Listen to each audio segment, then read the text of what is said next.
Good morning mga ka-DIY. May share naman tayong remedy sa ating mga motorbike. Itong remedy na to, isang part to sa motorbike natin, yung rubber damper. Rubber damper ay yung nag-hold sa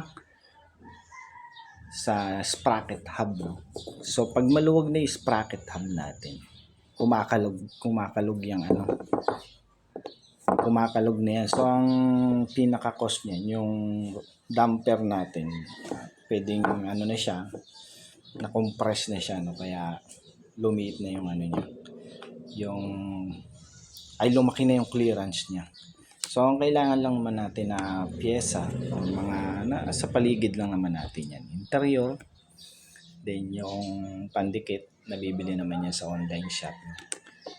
Then, yung pag-application niyan, pag-apply niyan, ito kasing rubber damper, may mga flat side din.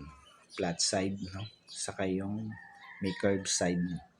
So, ito, nakakabit na ako dito ng dalawang interior. Tatlo na yan. So, ikakabit lang natin yung interior doon sa may side na flat. Kabit nyo lang yan. Lagyan nyo lang ng pandikit.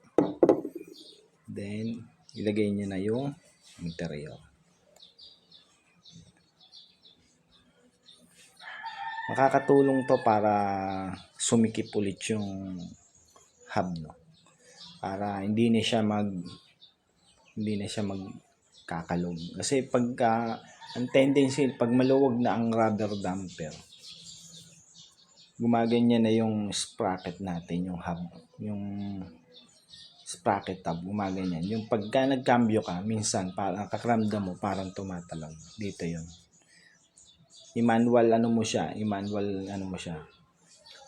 rotation. Medyo makalog siya. Ito na yun. Ito na yung sagot dyan.